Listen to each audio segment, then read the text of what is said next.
दोस्तों, अगर आप सुखी जीवन के रहस्य के बारे में जानना चाहते हैं तो आपको ये कहानी देखनी पड़ेगी। जीवन बहुत लंबा होता है, लेकिन हम उसके सत्य को स्वीकार लें तो सदियां क्षण में बदल जाती है। इस कहानी से आपको पता चलेगा कि जीवन का अमूल्य ज्ञान कभी कभी छोटे से साधारण मनुष्य के पास मिल जाता है। कहते हैं कभी कभी छोटी छोटी घटनाएं, मुलाकातें पूरे जीवन को बदल देती हैं। तो चलिए कहानी शुरू करते हैं। एक संत हुआ करते थे। वे अपना आश्रम बनाना चाहते थे, जिसके लिए वे कई लोगों से मुलाकात करते थे।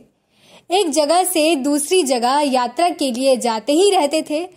एक दिन यात्रा के दौरान उनकी मुलाकात एक साधारण कन्या विदुषी से हुई। विदुषी ने उनका स्वागत किया और संत से कहा कि कुछ देर कुटिया में आराम करने के आग्रह किया। संत ने उसके मीठे व्यवहार को देखते हुए प्रसन्न होकर उस कन्या का आग्रह स्वीकार कर लिया। विदुषी ने संत के लिए अपने हाथों से स्वादिष्ट भोजन बनाया और फिर संत को भोज कराया। इसके बाद उनके विश्राम के लिए एक खटिया और दरी बिछा दी और वह खुद फर्श पर टाट बिछाकर सो गई। विदुषी को सोते ही नींद आ गई। उसके चेहरे भाव से पता चल रहा था कि वह चैन की नींद सो रही थी। उधर संत को खाट पर नींद नहीं आ रही थी। उसे मोटे गद्दे पर लेटने की आदत थी, जो उन्हें दान में मिला था। वो रात भर ही सोच रहे थे कि कैसे इस विदुषी को इस कठोर जमीन पर कैसे सो सकती है। दूसरे दिन सवेरा होते ही संत ने विदुषी से पूछा कि तुम कैसे इस कठोर धरा पर चैन से सो सकती हो। तब उसने बड़ी सरलता से जवाब दिया कि हे गुरुदेव, मेरे लिए यह मेरी छोटी सी कुटिया एक महल के समान ही भव्य है। इसमें मेरे मेहनत की खुशबू है। विदुषी ने कहा कि अगर मुझे एक समय का भोजन ना मिले तब भी मैं खुद को भाग्यशाली मानती हूँ। जब दिन भर के कार्यों के बाद मैं इस धरा पर सोती हूँ तो मुझे माँ की गोद का आत्मीय एहसास होता है। मैं दिन भर के अपने सत्कर्मों का विचार करते हुए चैन की नींद सो जाती हूँ।